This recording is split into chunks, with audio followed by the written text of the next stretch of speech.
Domenico Patassini. I'm a planner and professor of evaluation culture at the Department of Architecture and Art of UAV, University of Venice in Italy. And for almost 20 years, I have been dealing with morphological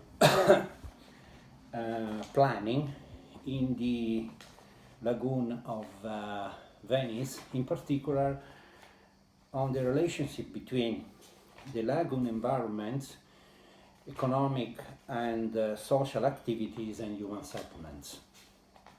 Venice is a peculiar place for planning, a place of experimentation, and through a variety of engineering, architectural, and environmental experiments, rules and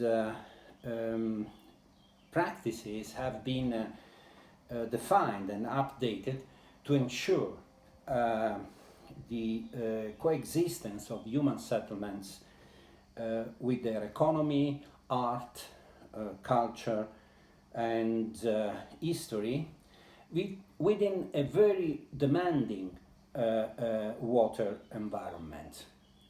Venice is not just a city of art.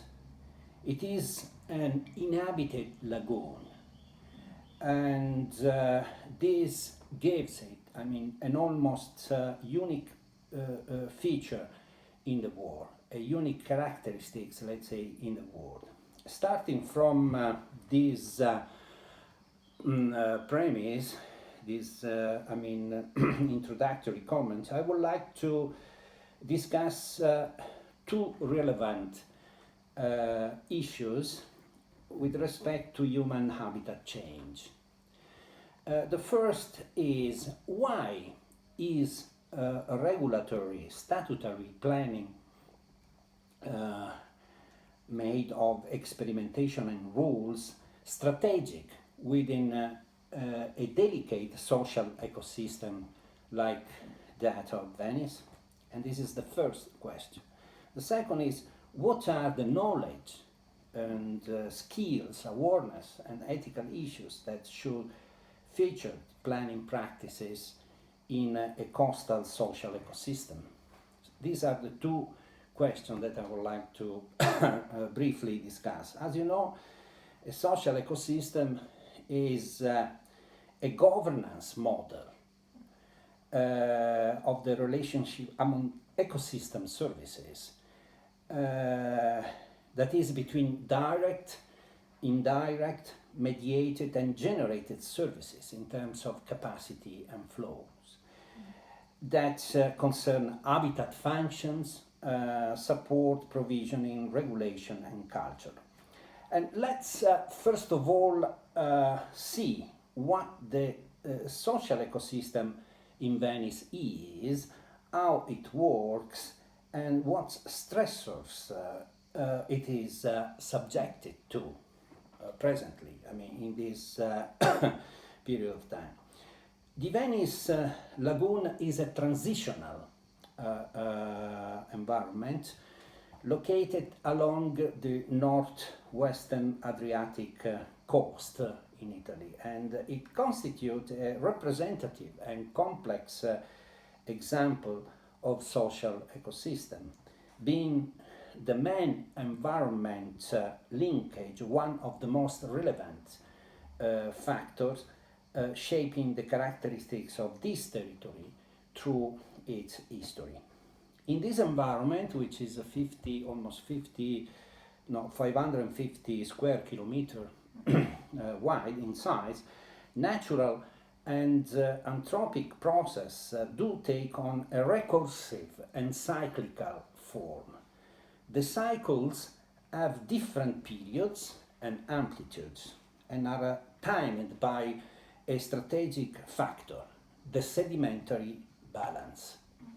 This is the crucial, the strategic factors that affect, let's say, or influence the dynamics of the lagoon and its human settlements. In deficit conditions, deficit in terms of sedimentary balance, of course, in deficit condition, the lagoon needs sediment.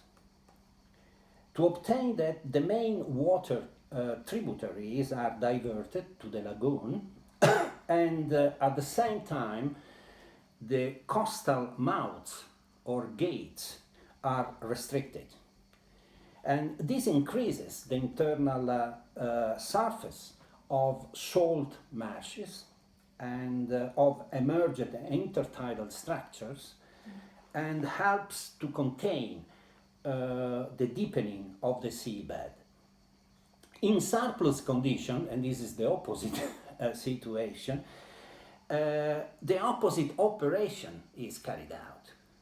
There is therefore no definitive and univocal solution. And paradoxically, what is good today might not be good tomorrow.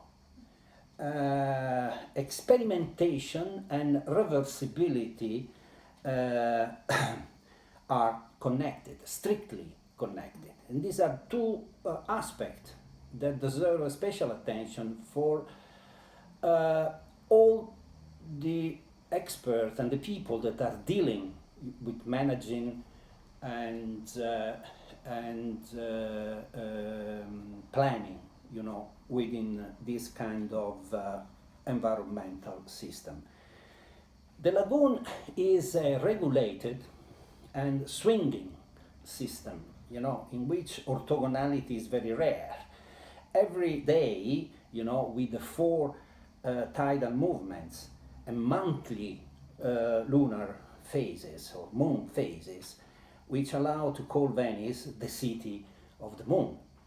In the 4 seasons, typical of a temperate climate, but also with respect to the variations of the average sea level in the long and very long period, which is the result of 2 linked phenomena, eustatism and subsidence. The first represents the rise of the sea due to climatic change, and the second, the compaction of sedimentary soils brought to the sea by the rivers coming from the Eastern Alps and the surrounding basins, water basins.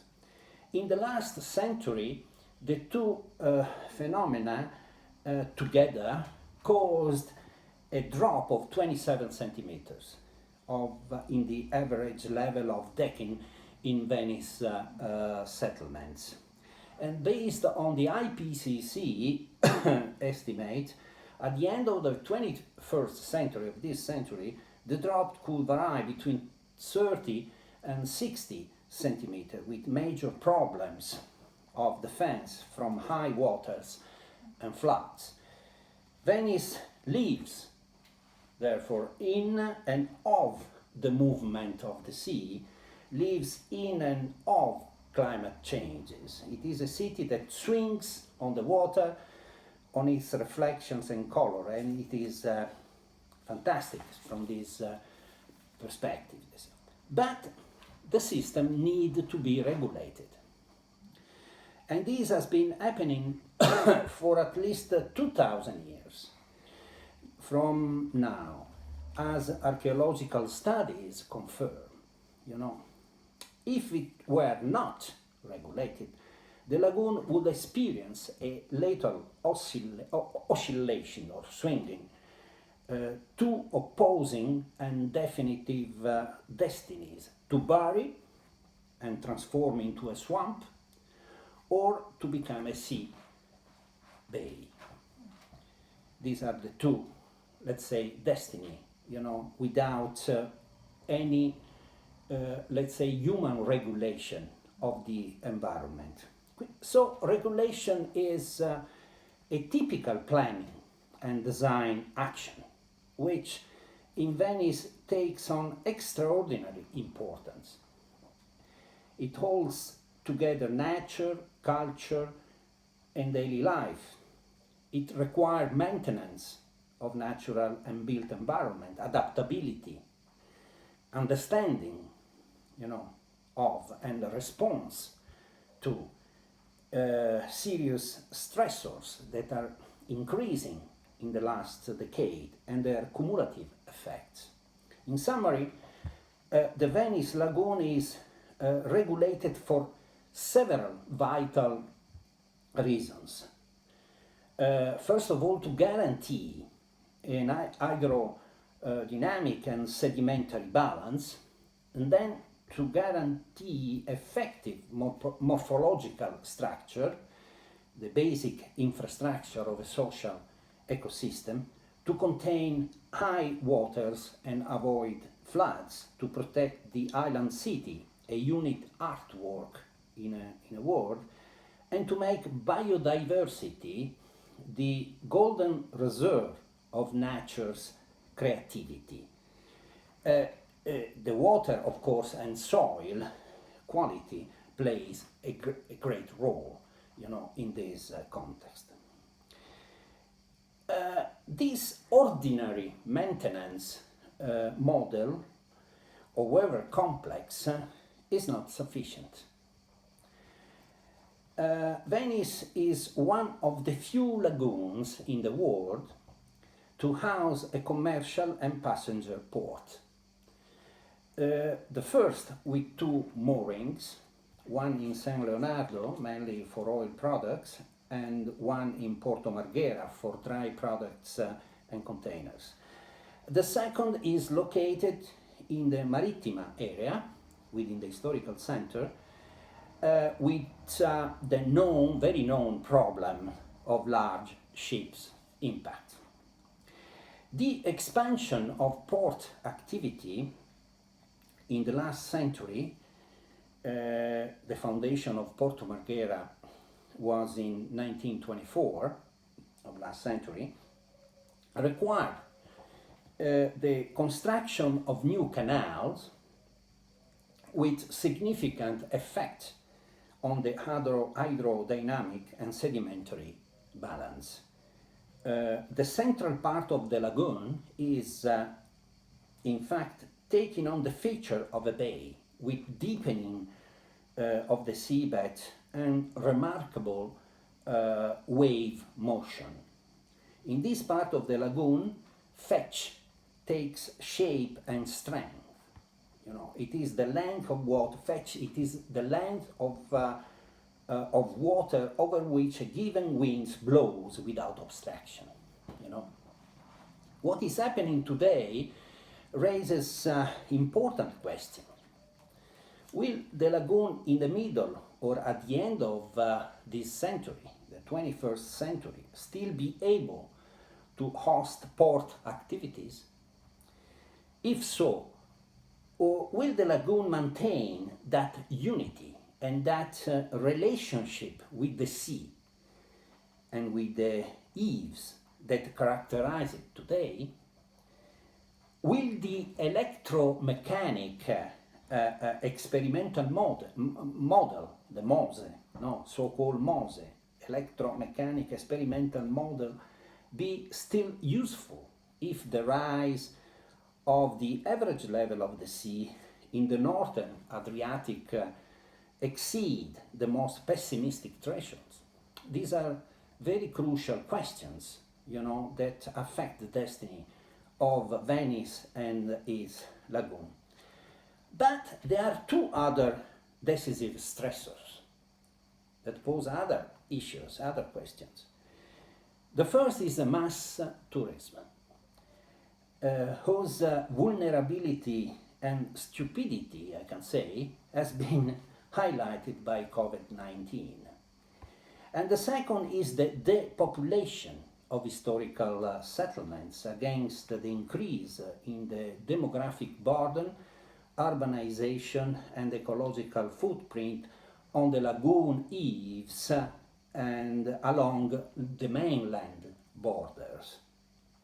Tourism, 30 million presence per year, instead of filling up the city, empties the city. Instead of acknowledging, recognizing, it for its priceless values, it devaluates it. It activates a very selective gentrification that makes life difficult for everyone, for residents, elderly, students, university institutions, crafts and activities relating to the daily life, of Venice, but even the cultural institutions, the tourists themselves, who return home after leaving a mountain of waste and peanuts, I can say, to the city budget.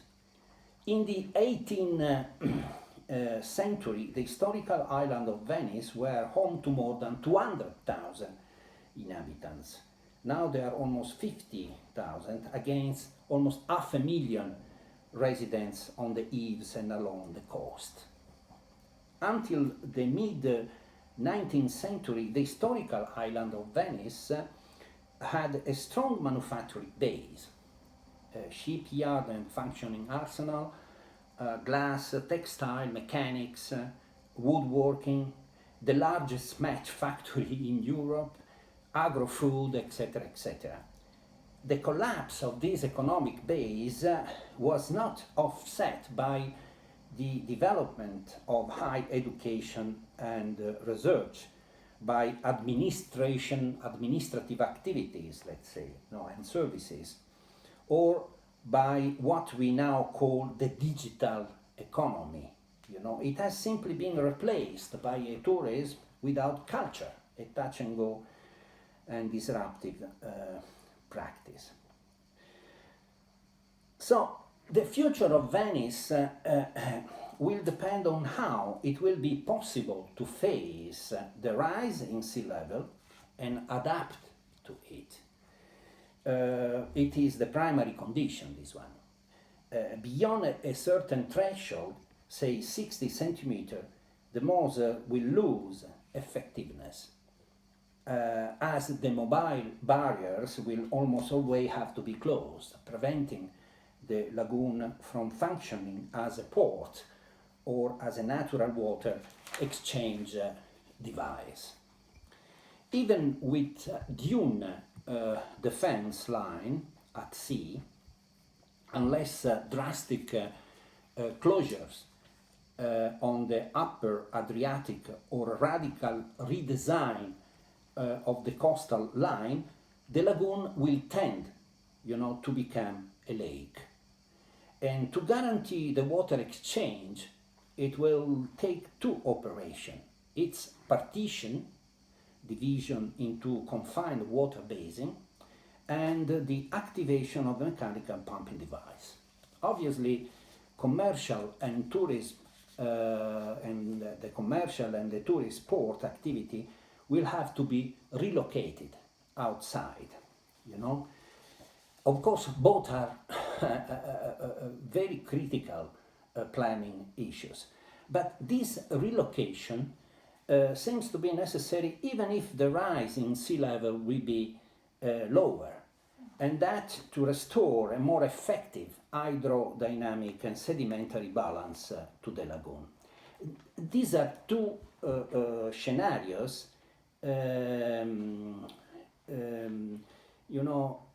that can help us to test, to assess even new economic bases for the city and its territory. Of course, with this problem in the agenda, the contribution of planning and urban design will be crucial. And this allows us to briefly discuss the second topic. The second topic is what are the knowledge, skill, awareness, and ethical issues that should characterize a planning practice in a similar context.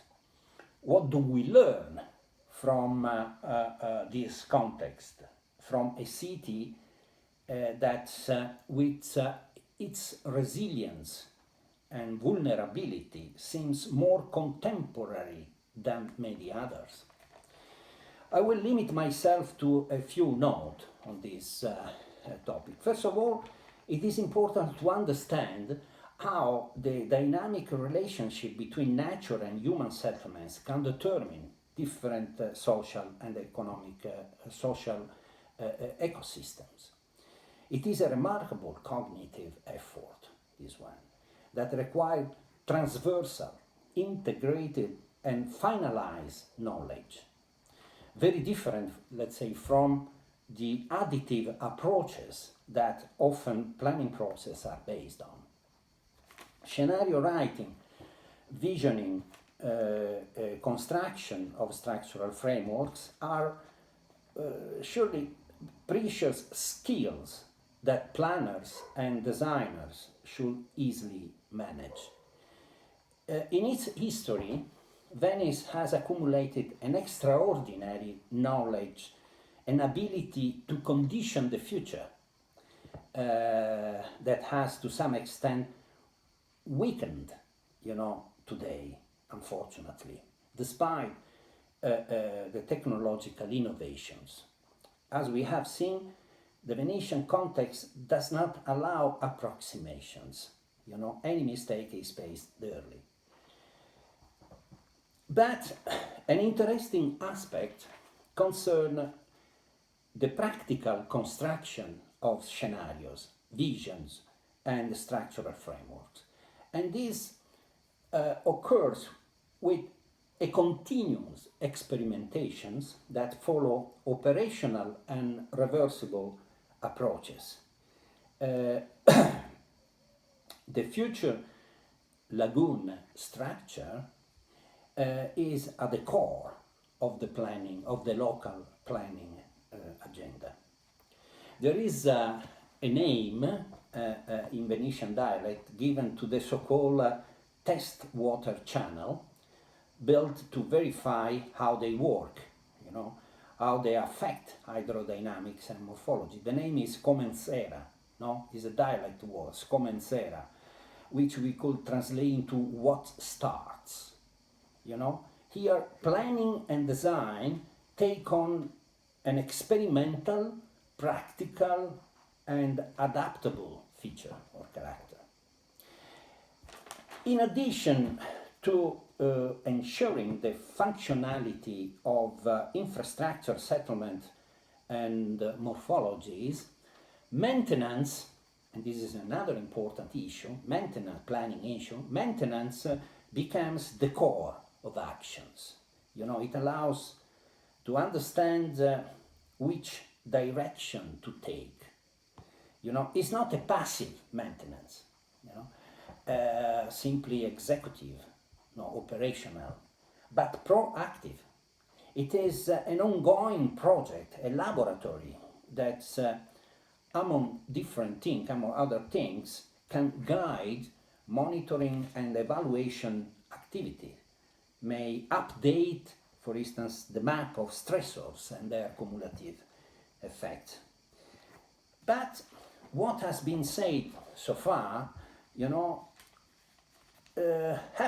occurs in a particular legal and institutional context that require the planner to have different skills, institutional design skill, for instance, to know how to move with a different legal system, the so-called Lagoon laws, among different competences, tools, rules, and regulation, often in conflict. And this ability is decisive, is very crucial and strategic in the negotiation, in the design and the implementation of program agreements, in the construction of a purpose-oriented governance. And these exercises also help limit the arrogance, of the of strong interests, that are present, of course, over there, and their near-sightedness. A final issue seems relevant to me. Venice can take some advantage of the transition from analog to digital world in two ways. Developing a new economic base for research and education, for instance, on different issues, climate change, for instance, science on sea, and humid environments, maritime spatial planning, for instance, art and culture, urban restoration and maintenance. And this is for sure one very interesting domain, you know. And the second is by equipping itself, you know, with a sort of interface capable of appreciating its genuine cultural values, qualifying a demand that is today rather trivial, you know, or banal, differentiating, you know, accessibility over time and space according to effective and fair service supply approach. We can say a digital city, you know, as a mirror of the real one. And the recent agreement of UAV with the bed and breakfast present in the city for fair housing rent to the student is certainly convenient, let's say, for a sector that now is facing a very